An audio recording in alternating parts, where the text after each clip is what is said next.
E tenho a honra de estar aqui do lado do nosso grande mestre supremo da hemodinâmica brasileira, professor Henrique Ribeiro. Eu pago bem para ele falar isso, viu? Professor Henrique, faça a sua breve apresentação do seu currículo sem fim, por favor. Obrigado, Tarso. Bom dia a todos e agradeço enormemente esse convite da Manoli, né? É uma coisa assim meio informal, mas tem sido ano a ano um sucesso. A Cássia me mostrou depois a quantidade de acessos. Então, realmente é uma iniciativa muito interessante. Às vezes uma coisa informal, que acho que complementa, né, Tarso, a questão da discussão aí dos diversos aspectos dentro da cardiologia. Então, queria agradecer enormemente. Eu sou cardiologista intervencionista, né, do INCOR. Trabalho no Sírio, enfim, vários hospitais em São Paulo. E a gente tem, junto com a unidade de valvopatias, né, Tarso, trabalhado muito nos últimos anos com esse desenvolvimento da questão do transcatéter, né, das doenças estruturais. E hoje é um foco bastante interessante, né, no sentido da gente conversar sobre alguns aspectos da TAV, né, do implante transcatéter de válvula aórtica, que completou 21 anos, né? Foi feita a primeira vez em 2002 pelo Alain Cribier, no Brasil em 2008, né? Então lá se foram aí 2 décadas de desenvolvimento, né? E eu começo te perguntando, Tarso, do ponto de vista clínico, né? Começou a TAV naqueles pacientes, né? Como diz o outro, a escória do limbo, né? Quer dizer, o cara que não tinha condição de ser submetido a nenhuma intervenção, muito alto risco, STS acima de 8, intermediário, e agora mais recente de baixo risco. E do ponto de vista prático, quando se avalia pacientes de mais baixo risco, você já acha que a gente já pode indicar a TAV nesses pacientes? Primeiro a gente deve a vocês os 2 maiores avanços na história da cardiologia: cineangiocoronariografia e TAV. TAV é uma história que começou de trás para frente. Cirurgia não exequível, altíssimo risco, risco moderado, e progressivamente foi se expandindo a indicação para pacientes de baixo risco. É meio óbvio que se deu certo no risco não exequível, alto risco, ia dar certo progressivamente em riscos mais baixos. Acho que o primeiro ponto, mestre, é tentar a gente definir o que é um baixo risco e qual que é a população. Basicamente, estamos falando, essa grande dúvida é idosos. Quando o paciente sai da nossa consulta, acho que a gente tem que estar na cabeça claro se ele tem 4 grupos, se ele está num de 4 grupos, em que a cirurgia é nitidamente melhor que a TAV, em geral pessoas muito jovens de baixíssimo risco, em que a TAV nitidamente é superior à cirurgia, em geral idosos ou qualquer idade, mas de muito mais risco. Ambas possíveis, e esse é o motivo da nossa discussão em idosos de baixo risco, e ambas duvidosas, seja pelo perfil clínico ou pela futilidade da intervenção. E aí, quando a gente tem um paciente em torno ali de 65, 70, 75 anos, o que é um baixo risco, né? Então a gente tem várias formas de tentar entender isso. Uma delas é o EUScore.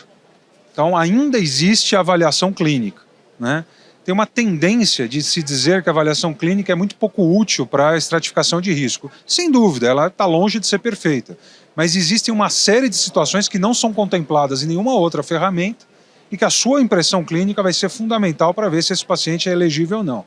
Eu dou um exemplo bobo, que a gente vivenciou este mês lá no INCOR, paciente com ideação suicida, baixíssimo risco. Será que é um bom candidato a qualquer intervenção, né? Não é contemplado em nenhum score de risco. Então a avaliação clínica é sempre importante. Ferramentas auxiliadoras, Euroscore, STS, pontua-se ali comorbidades e tem-se uma ideia do risco de mortalidade intra-hospitalar associado a uma cirurgia. Em geral, uma porcentagem baixa, menor que 4%, foi arbitrariamente considerada de baixo risco. Disfunções orgânicas. Algumas disfunções não são contempladas nas ferramentas. Então, quanto mais disfunções orgânicas instaladas se tem, maior o risco, né? E, obviamente, aquilo que está muito em voga, fragilidade. Às vezes você coloca numa conta, vem um baixo risco, mas o indivíduo é frágil, né? E também contraindicações muito específicas à cirurgia, como, por exemplo, a aorta em porcelana, deformidades torácicas, né? Alterações de circulação pulmonar, quer dizer, coisas muito específicas que podem conferir risco. Então, respondendo à sua pergunta, Quando a gente faz a compilação de todas essas características num idoso e a gente encontra, apesar de uma porcentagem baixa, qualquer coisa que confira um risco um pouco maior, essa talvez seja a população que a gente deva pensar em TAV. Porque a gente tem uma ampla evidência científica de não inferioridade e de vários subgrupos de superioridade da TAV. E ela tem um custo clínico menor. Então, um idoso de baixo risco por ferramentas auxiliadoras e principalmente que ele tenha qualquer coisa diferente do nada, seja da sua avaliação clínica, de disfunções orgânicas, de fragilidade, de alguma questão técnica específica que possa conferir um pouquinho mais de risco, a TAV acaba sendo uma opção talvez que supere a indicação cirúrgica. Agora, quando não tem nada disso, que a discussão fica interessante. E aí que a gente vai progredir essa conversa nossa aqui. Não, sem dúvida, né? E é importante ressaltar que mesmo nos estudos de baixo risco, né, se a gente pegar o Evolute Low Risk, o Partner 3, que incluíram pacientes com STS abaixo de 4% de risco de mortalidade, né? O risco de mortalidade, se ele fosse para uma cirurgia convencional, esses estudos, a idade média dos pacientes foi entre 72 e 73 anos. Né? Então, é muito diferente, por exemplo, às vezes você tem um paciente que tem 80 anos e você calcula o STS dele dá 3, dá 2,5, né? Mas eu acho que você pontuou e ponderou uma coisa muito importante, que eu acho que indivíduos acima de 75, 80 anos, exceto se ele tem uma outra valvopatia associada, uma doença arterial coronária muito extensa, né, que precisa ser eventualmente revascularizado, eu acho que sem dúvida nenhuma hoje, indivíduos acima de 75 anos, a TAV deve ser a primeira escolha. Isso já aconteceu, é um pouco diferente da nossa realidade pela dificuldade, pela questão de acesso e custo, mas em 2016, nos Estados Unidos, já se passou a fazer mais TAV do que procedimento cirúrgico convencional.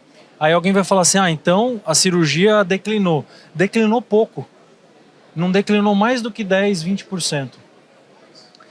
Mas o que aconteceu foi que você pegou um grupo grande de pacientes, 30% a 40%, que não eram tratados ou ficavam só em tratamento clínico, que foram tratados, e mais pacientes procuraram atendimento, passaram em avaliação. Muitos pacientes que falavam assim, não, esse vozinho aqui já tem 82 anos, já deu o que tinha que dar. Expandiu-se as oportunidades. Né? Se expandiram as oportunidades, exatamente.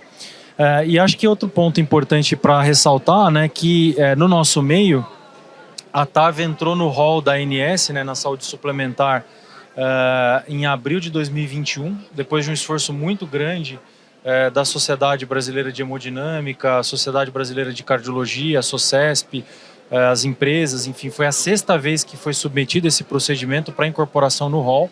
Então ele foi incluído a partir então, de abril de 2021, mas para pacientes ainda de alto risco, com idade acima de 75 anos, que não é muitas vezes a realidade de países desenvolvidos na América do Norte e na Europa. Vale a pena lembrar a recomendação da nossa diretriz, atualizada em 2020. A nova cara da diretriz foi em 2017, a atualização foi em 2020. Só existem 2 recomendações, força de recomendação 1, nível de evidência A. Valvotomia mitral por catéter balão, com estudos randomizados mostrando a não inferioridade, até a superioridade em termos de custo clínico com a cirurgia, e TAV. E aí a TAV ela é superior à cirurgia em pacientes de alto risco, moderado risco, e ficou com a mesma força de recomendação para idosos de baixo risco. Então deve ser contemplada nesses pacientes sempre. Agora tem uma pergunta interessante para te fazer. É muito comum a coexistência de doença arterial coronária associada a pacientes com portadores de estenose aórtica importante, principalmente idosos. Né? Primeira pergunta que eu te faço como intervencionista. O que é uma doença coronária significativa que você deva se preocupar em fazer a intervenção? Essa é uma, talvez, na atualidade, né? Depois desse amadurecimento da TAV, 4ª, 5ª geração dos dispositivos, acho que tem 2 aspectos que estão muito em voga. Essa questão da doença coronária, e outro, a questão de durabilidade. Né? E essa questão de doença coronária, ela é muito importante porque ela é muito prevalente. A gente até, Tarso, teve a oportunidade de juntos colaborarmos num paper de revisão sobre esse assunto publicado em 2021 na Revista Europeia, mostrando que mais ou menos, se a gente pegar todos os estudos, desde lá de trás, mais alto risco, até os estudos mais recentes, na média, 50% dos pacientes, ou seja, metade dos pacientes que vão para a TAV tem algum grau de doença coronária definida como uma obstrução maior ou igual a 50% em territórios principais. Obviamente não vale, né? O cara tem uma lesão de 60% no hóstia de um ramo diagonal minúsculo, quer dizer, a gente está falando de doença coronária em DA, CXCD, tronco. De risco, né? De risco. Então, o primeiro ponto é que é realmente, como você falou, uma coisa muito prevalente. E tem um outro detalhe importante que, às vezes, você faz o procedimento da TAV, ele não tem uma doença coronária manifesta ali. Mas a partir do momento que você trata pacientes mais jovens, isso pode se tornar um problema daqui 2 anos, daqui 3 anos, daqui 10 anos, daqui 20 anos. Nós fizemos uma colaboração com um grupo de Quebec, mostrando que no segmento de 2 anos, numa coorte prospectiva com quase 800 pacientes, 10%, ou seja, 1 em cada 10 tiveram um evento coronariano agudo no segmento de 2 anos, quer dizer... Pós-TAV, né? Pós-TAV. Isso pegando os pacientes que já tinham algum grau de doença coronária com essa definição que eu mencionei no momento zero ali da TAV. Quer dizer, não é um negócio que é raro, risco, né? Que é raro. Então, na nossa prática, do ponto de vista bem objetivo para o clínico, a gente tem sido, por outro lado, muito mais conservador, tanto no diagnóstico quanto no tratamento da doença coronária.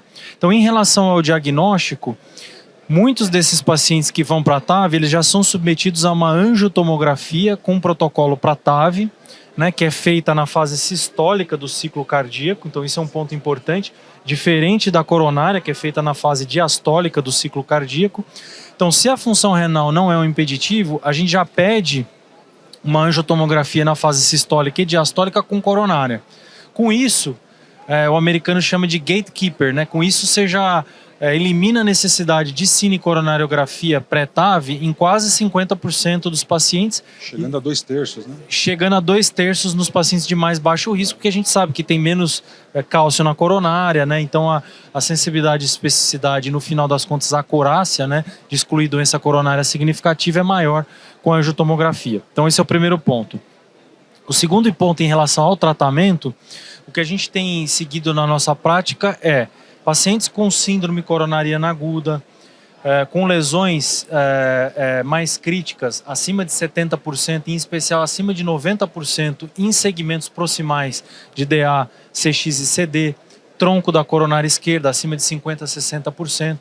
Então, a gente tem reservado o tratamento percutâneo, implante de stent, em situações mais específicas, ou seja, não é porque você faz a TAV lá, o cateterismo pré-TAV, vê uma lesão de 60% a 70% na DA, o doente não tem angina, nunca teve síndrome coronariana aguda, foi meio que, entre aspas, um achado de exame, a gente deixa quieto. E tem evidência direta disso, né?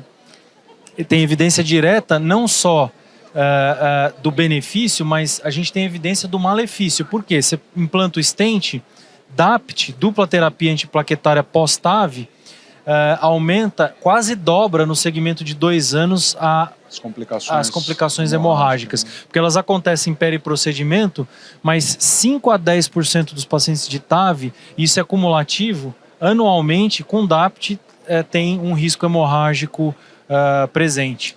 Isso é interessante, porque quando você encontra uma obstrução significativa em território proximal, no indivíduo sem angina, estável, sem angina, estável, e ele tem indicação de tratamento intervencionista da válvula aórtica, da estenose aórtica. Quando vai para a cirurgia, a recomendação, inclusive, de diretriz é troca de válvula aórtica e implante de enxerto arterial. E por que quando vai para a TAV, nós colocamos a TAV e deixamos a artéria quieta? Como é que você argumenta isso? Exatamente, foi justamente pensando nisso. E não precisa ir muito longe. Essa semana, um paciente lá do grupo de valvopatia, que a gente estudou, fez a cinecoronariografia, ele foi operado há 4 anos, na época tinha uma lesão de 60% na DA, foi colocado uma mamária. aí agora voltou a ter angina. Injetamos, o que aconteceu? Mamária. Mamária hipodesenvolvida, ou seja, a mamária não foi para frente, fechou, e agora a lesão, que era 60%, virou 80%, nós colocamos um stent. Então não precisa ir muito longe, é um caso dessa semana. Então, a gente questiona muito essa colocação de ponte preemptiva. Por oportunidade, porque se aumenta o tempo cirúrgico, né, a gente sabe que doença coronária e a valvopatia aumenta o tempo de SEC e a mortalidade perioperatória, né? Então, isso deve ser questionado. Uma alternativa, que na prática, eventualmente, a gente lança a mão, é usar a reserva de fluxo fracionada. Não sei se está, enfim, todo mundo deve ter conhecimento, né? Então a fisiologia invasiva, né? A reserva de fluxo fracionada, basicamente a gente compara a pressão na aorta em relação à pressão após a obstrução. Você pode fazer isso sob hiperemia máxima, que é o FFR, né? E você pode fazer isso já com os catéteres de nova geração. O IFR. Que é o IFR, RFR, tem vários modelos. Na TAV, o mais validado é o IFR. Então você faz isso por um algoritmo matemático. No caso do IFR, ele pega no final da diástole, que você tem menos influência das ondas refletidas, então faz um algoritmo lá, e aí o ponto de corte, ao passo que para o FFR é 0,80, para o IFR é 0,89. Então você pode lançar a mão disso. E aí, alguns estudos, nenhum randomizado, mas alguns registros muito interessantes, demonstrando que no paciente que tem a situação de estenose aórtica, ele tem uma diminuição do fluxo aórtico, por razão óbvia, por conta do orifício da válvula estenótica. Então, nesse contexto, se você compara o IFR antes de fazer a TAV versus após fazer a TAV, o valor ele reduz, ele diminui o valor por esse aumento do fluxo. Então tem uma interferência direta. Então se recomenda, na situação de estenose aórtica, um ponto de corte talvez um pouco mais baixo, que ainda não está tão certo na literatura, mas é algo em torno de 0,86, 87, 85, né, algo que transita, então é um pouco mais baixo do que a gente utiliza normalmente numa situação fora da doença coronária. Então, se eu tenho uma paciente que vai para a cirurgia, ainda fica essa dúvida, não existem estudos randomizados, né, para responder diretamente isso, vai para o enxerto arterial ou não. Para a TAV já existe, viu-se que quem não tem angina praticamente não tem benefício em você fazer uma intervenção numa doença coronária crônica quieta, né, estável. Agora, e se a doença for extremamente complexa? Paciente de baixo risco cirúrgico e tem uma doença arterial concomitante complexa, tronco, alta carga de placa, síntax muito alto. Você acha que isso pende para um tratamento intervencionista cirúrgico com revascularização completa? Afinal, a gente tem evidências que enxertos arteriais longa vida, sobrevida livre de eventos, e quanto mais completa a revascularização, melhor o prognóstico do paciente. Você acha que isso já se justifica ou mesmo assim você fica ressabiado? Essa é uma excelente pergunta, porque é algo que não é tão infrequente.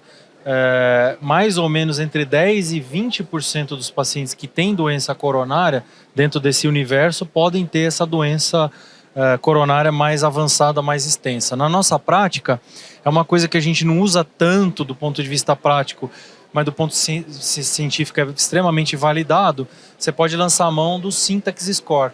Não sei se muitos assim estão familiarizados com esse score, mas o Syntax Score, basicamente, ele traduz uma coisa que é muito assim subjetiva, né? O jeitão lá, né? Tem tronco, tem DA, diagonal. Ele traduz esse burden, né? Essa carga de aterosclerose em número. Uma nota, né? Ele dá uma nota. Então, nos estudos randomizados, em especial de pacientes de baixo risco, aqueles pacientes que têm essa anatomia mais complexa, que é determinada por um Syntax acima de 32, abaixo de 23 menos complexa, entre 23 e 32 é uma situação intermediária, eles foram excluídos. Então, automaticamente, em termos de evidência da literatura, se você pega um paciente abaixo de 75, 80 anos, cujo risco cirúrgico ele é baixo, esse paciente não está no PARTNER, não está no Evolute Low Risk, não está no Notion, não está na meta-análise. Então a gente não tem evidência. Então isso é importante ressaltar. Então eu acho que se o paciente tem condição cirúrgica, ainda hoje eu não tenho dúvida que para esse paciente a revascularização cirúrgica mais o tratamento da válvula, deve ser a conduta a ser adotada. Por outro lado, a gente tem aquele paciente com aorta em porcelana, a gente tem aquele paciente com DPOC, com risco cirúrgico exorbitante, que tem essa situação de doença coronária complexa.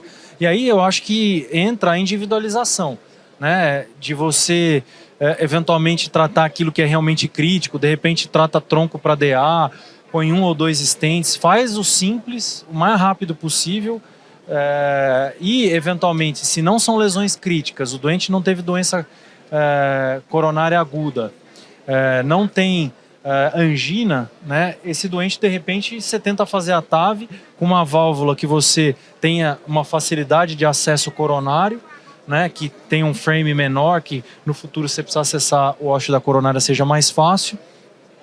Tenta fazer aquele rapid pacing, né? Aceleração do coração assim, o menor tempo possível, fazer com sedação, sem anestesia geral, ou seja, menos invasivo, menos agressivo, o mais rápido possível, e de repente deixa quieta a doença coronária. Então já pegamos um paciente teoricamente idoso de baixo risco, com doença coronária muito complexa, talvez eu acho que penda mais para o tratamento cirúrgico combinado. Vou fazer uma atualização, acabou de sair a atualização da diretriz americana de aortopatias. Antigamente, luz vermelha acima de 55, luz amarela 50 a 55, luz verde menos que 50.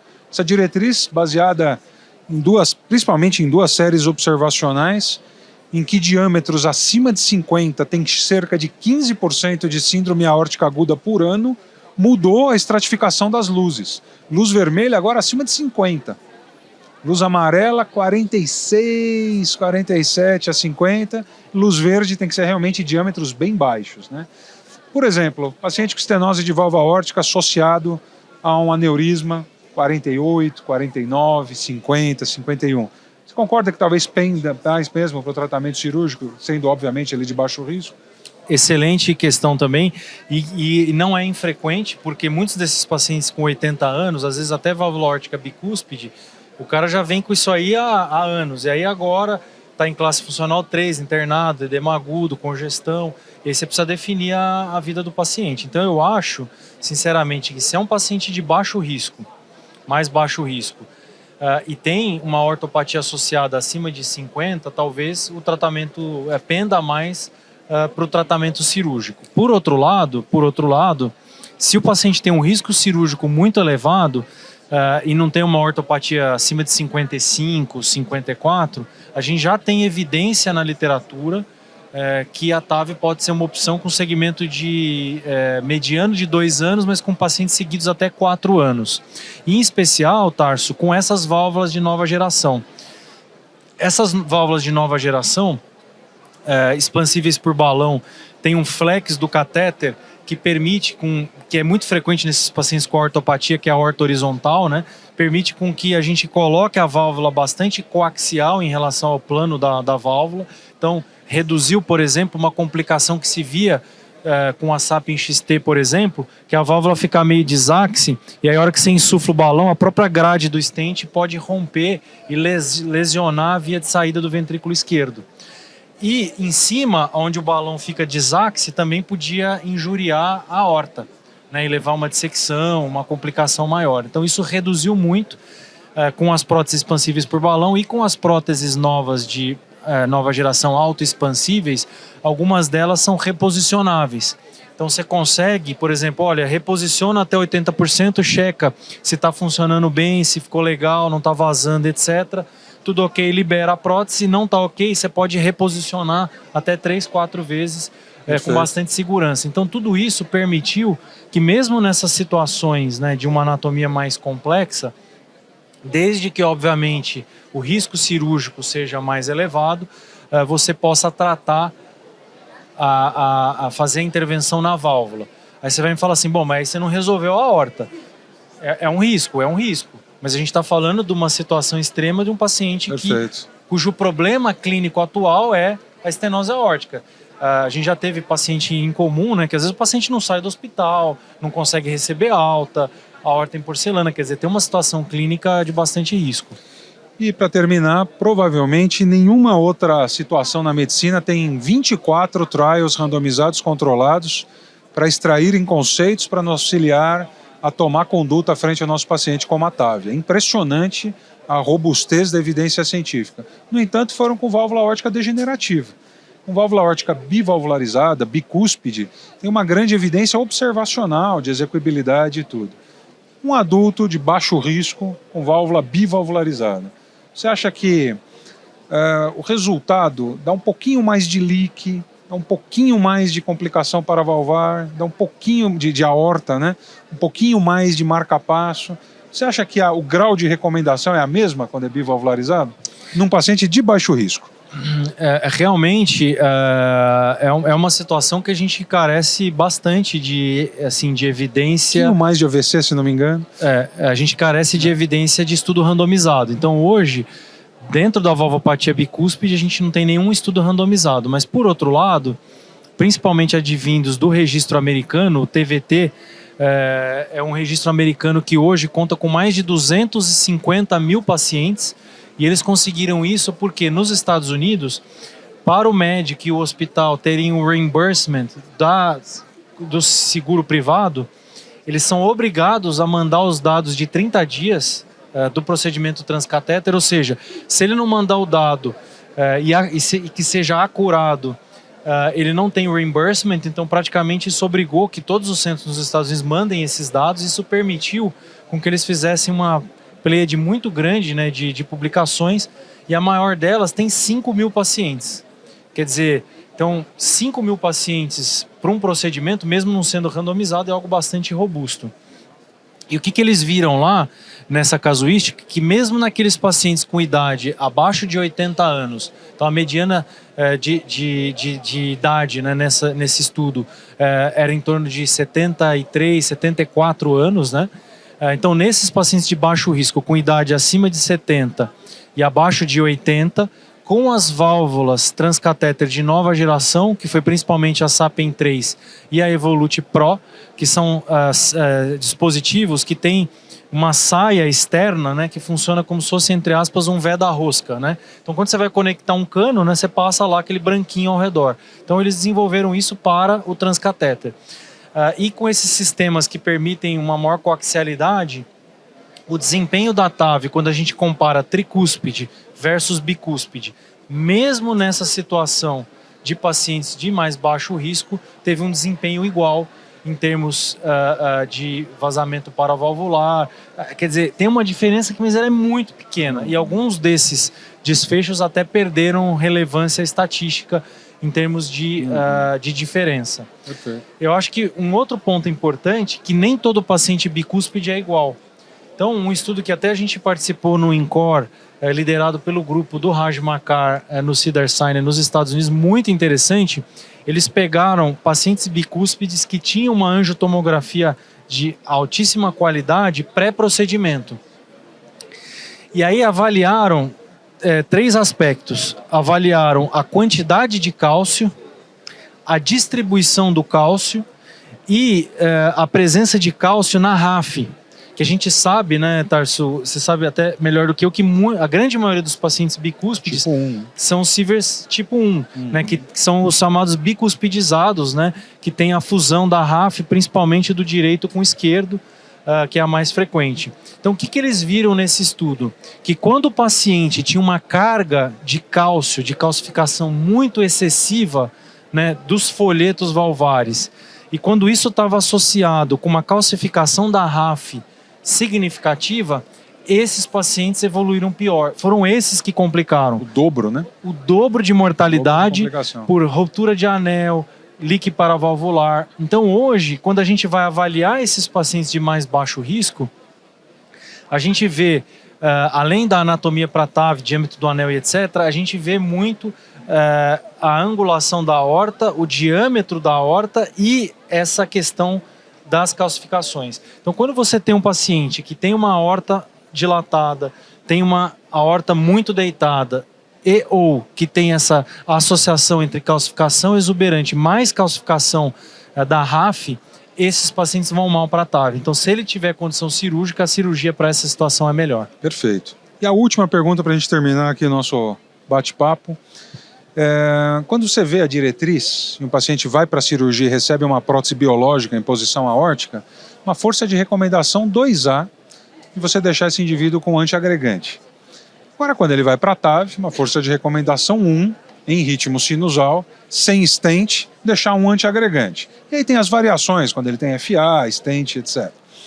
Você acha que sob a lupa da TAV, que mostrou com mais precisão nos estudos os eventos trombóticos subclínicos, etc., com avaliações tomográficas, ecocardiográficas, etc., a TAV desenvolveu demais os métodos de imagem, análise, etc., e mostrou-se que, por plausibilidade, existe uma indicação de antiagregação. Se a gente não deveria fazer o mesmo para a prótese cirúrgica, ou se você entende que o mecanismo de expansão e a forma ali da prótese realmente mexe com a questão de coagulação de um jeito que diferencia essas duas modalidades. Essa questão assim, é muito da prática, né? É o que a gente vivencia todo dia, né? Então, na TAV, que são pacientes mais idosos, sem dúvida, o que a gente mostrou que o resumo da ópera é que mais é menos. Ou seja, se deu durante muitos anos dupla terapia antiplaquetária, porque funciona no stent e vai funcionar na TAV. E a gente viu que dobrou a taxa hemorrágica no segmento de 2 anos. Então a gente tem estudo randomizado, a gente tem registro e a gente tem meta-análise. Então hoje... E a relação NNT-NNH pende para o H, né? Pende totalmente para o H. Você faz mais eventos hemorrágicos do que previne. Exatamente. Então, na nossa prática, naquele paciente em ritmo sinusal que não tem que ser anticoagulado por outra razão, a gente deixa com um antiplaquetário, que pode ser ou o AS ou o clopidogrel. E se o indivíduo não tem doença coronária, a gente tem preferido na nossa prática o clopidogrel. Isso já tem sido cada vez mais demonstrado dentro do ambiente da doença coronária. Né, após 3 meses, mesmo de síndrome coronariana aguda, você eliminar o AS, e tem um estudo randomizado em andamento, até a RO é o Einstein, que vai ser muito interessante, e dentro da TAV isso também foi demonstrado. Então a gente tem preferido só um antiplaquetário. Faz angioplastia pré-TAV, procurar utilizar sempre esses stents farmacológicos de nova geração, eventualmente com polímero biodegradável ou com polímero permanente, mas que tem evidência de encurtar o tempo de DAPT.